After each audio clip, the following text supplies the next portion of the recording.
Bom dia, boa tarde, boa noite, tudo bem?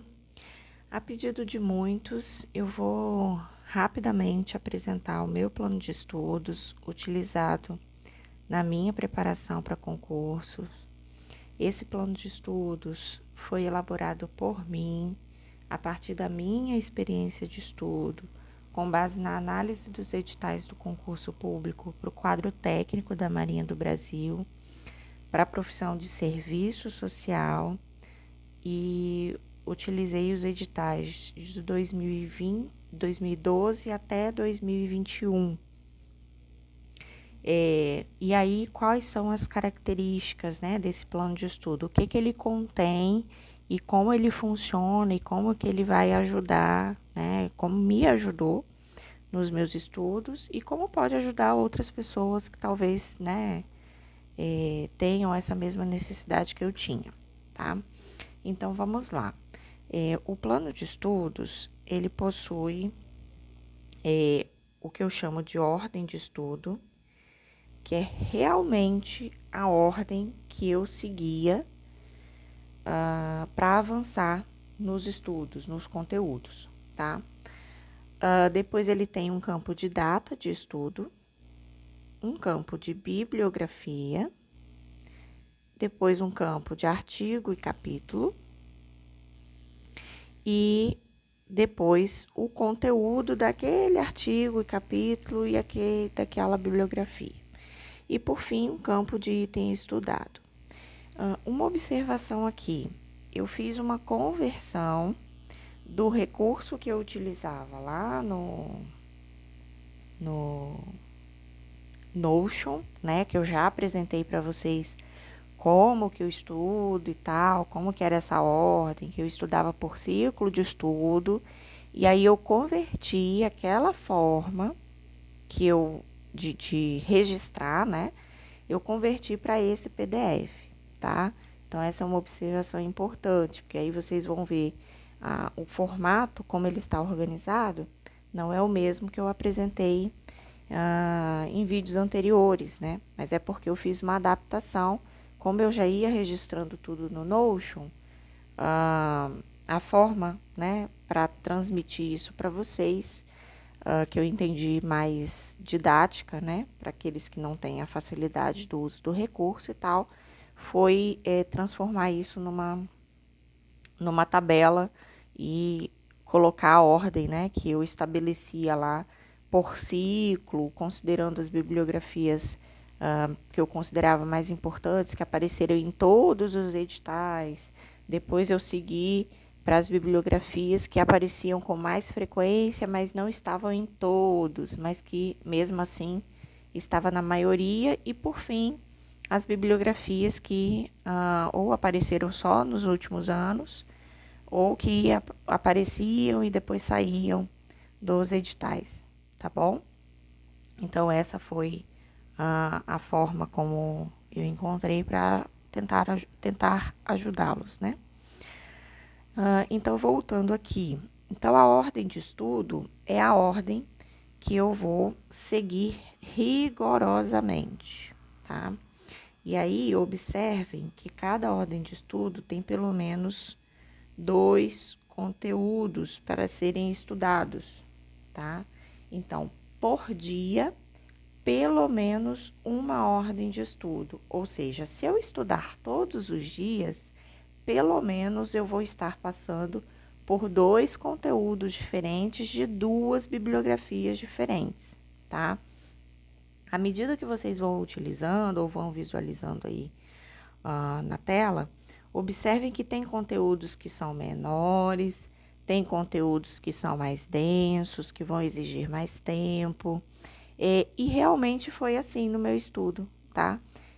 Por que isso é importante? Porque tem momentos que a gente vai render mais e tem momentos que a gente não vai render mais, não vai render muito.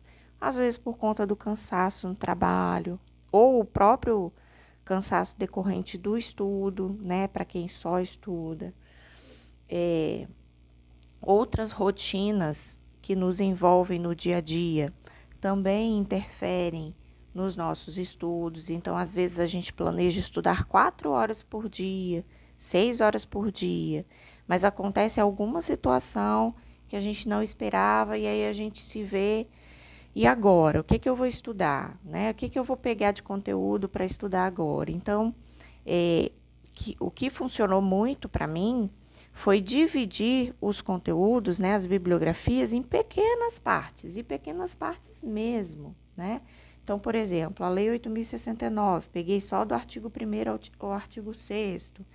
Depois eu peguei só a parte da introdução do Código de Ética, que são conteúdos pequenos, mas o que eu sempre falo, a constância nos estudos é o que vai nos levar à aprovação, né?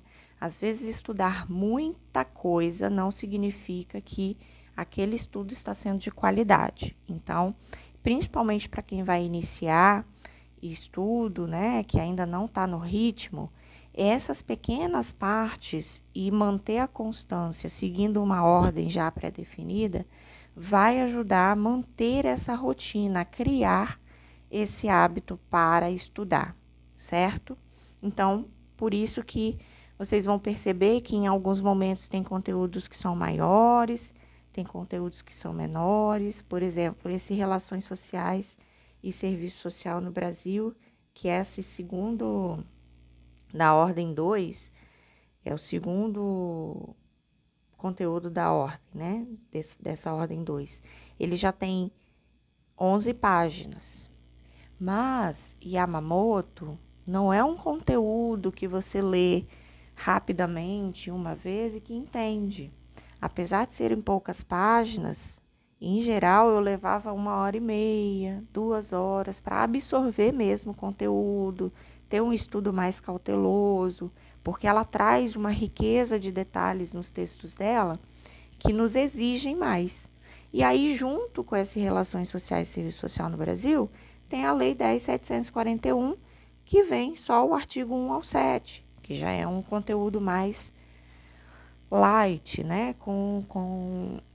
Que não tem assim uma exigência muito grande de um esforço mental para aquele momento. Então, quando eu decidi planejar os meus estudos, eu fui tendo esse cuidado, porque eu sabia que teria dias que eu estaria muito esgotada e teria dias que eu estaria, cara, muito empolgada, com muita energia para estudar.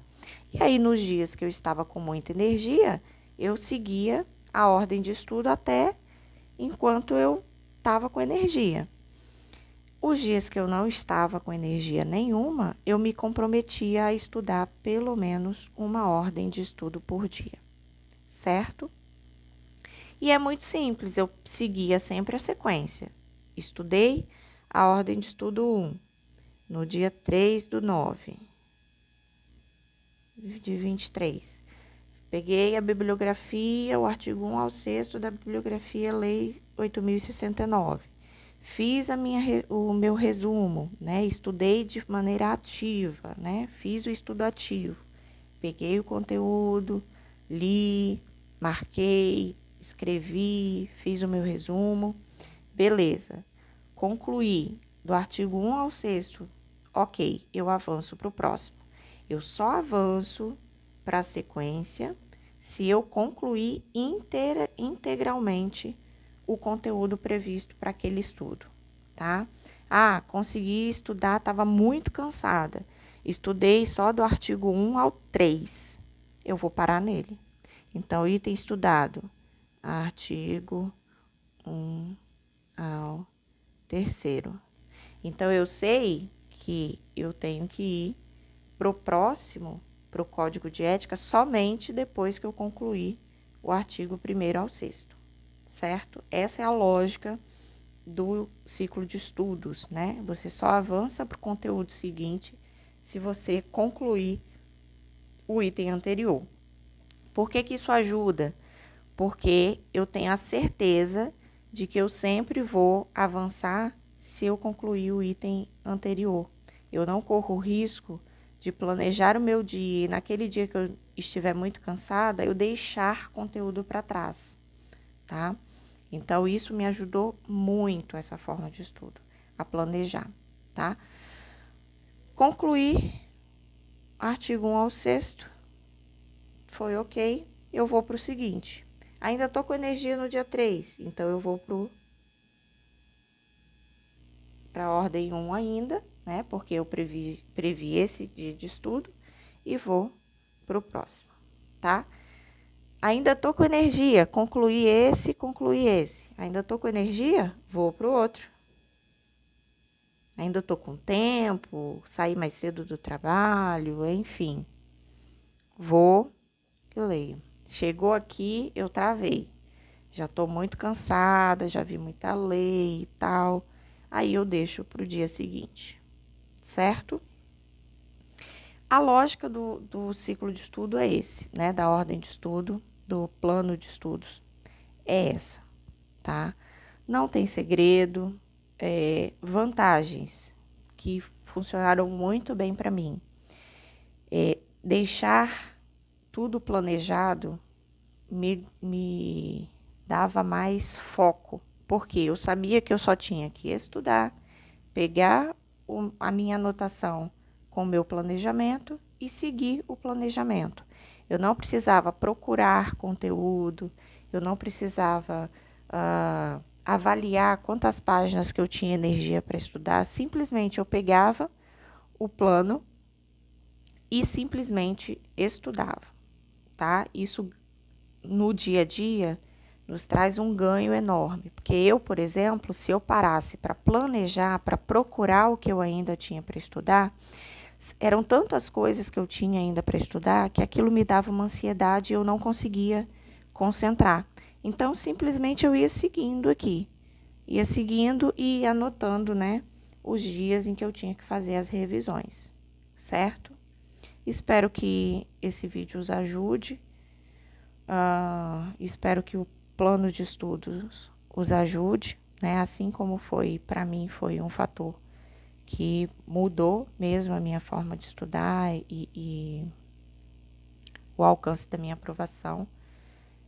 O planejamento, ele é tão importante quanto o estudo em si. Então, estar planejado ajuda a gente a manter o foco, certo?